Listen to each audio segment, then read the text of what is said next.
The success story of Mr. Gamaliel Isaac and Anita. Mr. Gamaliel Isaac and Anita Isaac are a couple residing in New York, USA.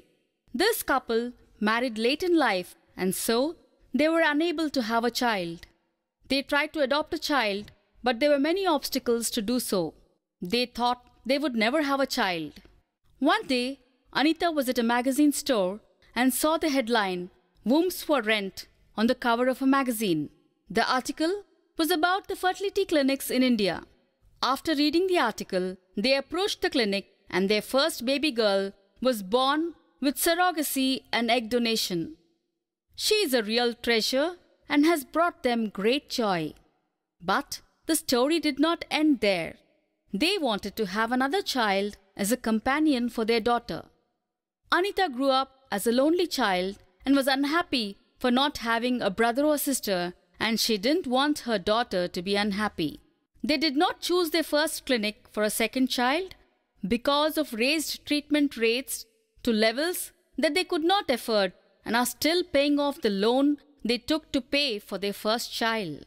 They seriously surfed the internet and different clinics in India for possible solutions to have their second baby. During the course of their search, they came across a very positive article written about Dr. Rama's Institute for Fertility in Der Spiegel, a German newspaper. They also came across a documentary called Wombs for Rent. Although they were very encouraging, they wanted to speak to someone who had already used the services of Dr. Rama's Institute for Fertility. Douglas and Natalie D'Ambrosio were such a couple. They contacted them and had nice opinion and praised the staff at Dr. Rama's Institute for Fertility.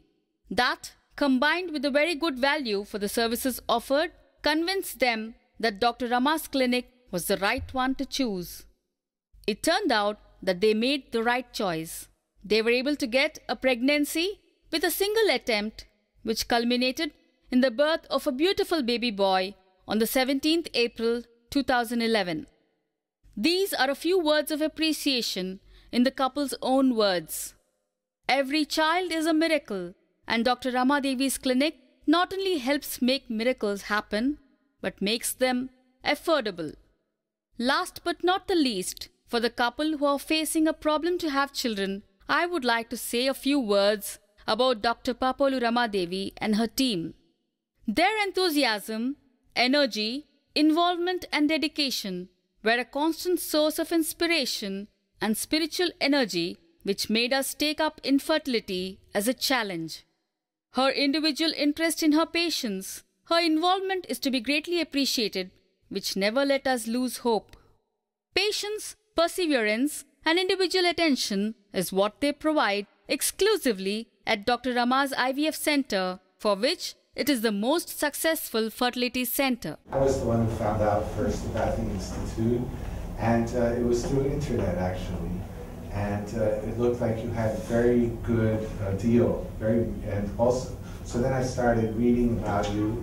I read in the newspaper in Der Spiegel about you, and then I saw on your website an interview with the Ambrosios, the Americans who came here before, and I asked you for their contact information, and you just gave it to me, and I corresponded with them. So they were very, very positive about you. The newspaper was very positive about you, so that all looked very good. And also, you provide a lot of service for a very reasonable price, so that was another reason. So you were corresponding with us through mails? Email, yeah.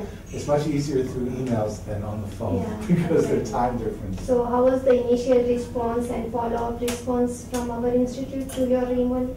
I think it was very good. I mean, all my questions were answered very well, and I'm very pleased with that.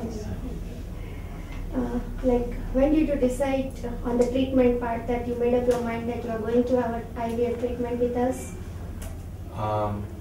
Well, that took a while because I was still considering other clinics, and I wasn't sure. And there were all sorts of things, reasons. But it got complicated. And then it was a long period of time before we really decided. How was the coordination between you and the institute?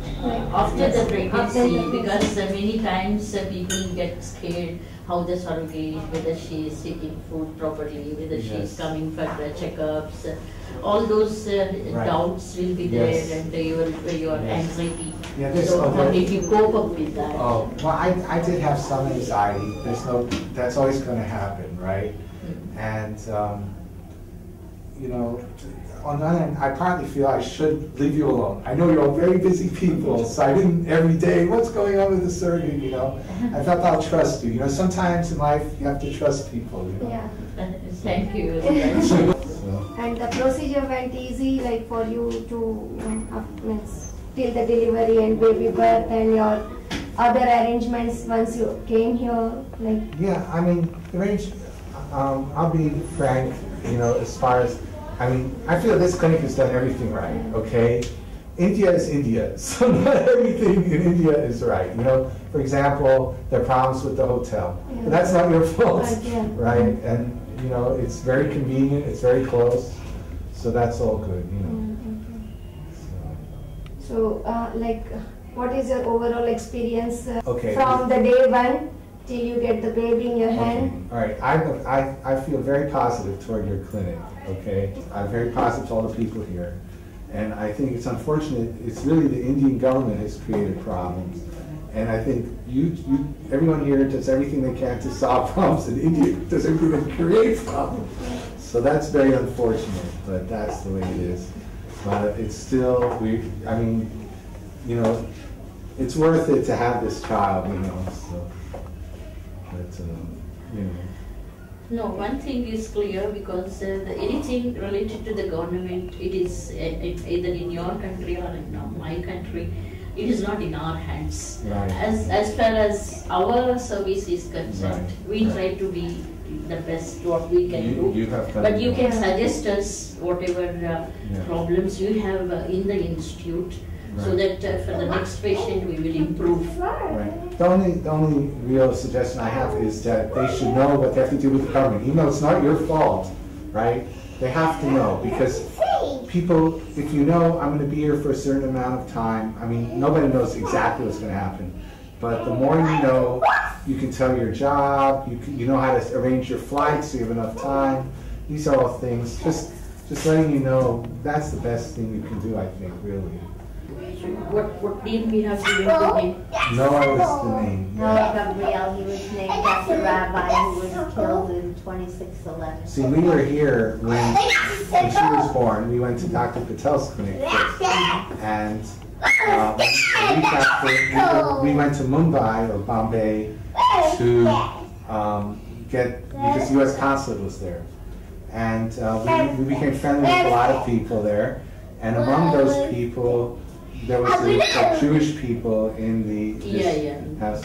And unfortunately, a week after we left, they were all killed. There was this big attack.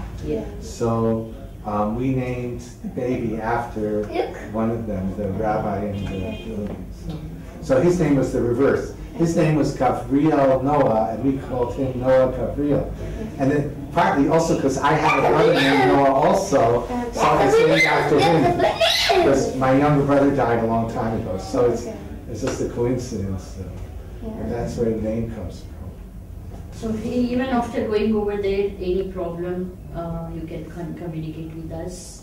And as well as any suggestions also, you can post us. And please keep on posting his photographs. We always get when the baby is growing, we get photographs or video clips or something like. So we really love to see him growing, how he grows. And we'll send you pictures. How about you? That's a string! Yeah. That's a string. Hi. Hi. Hi, darling. Say hi. Hi to the camera.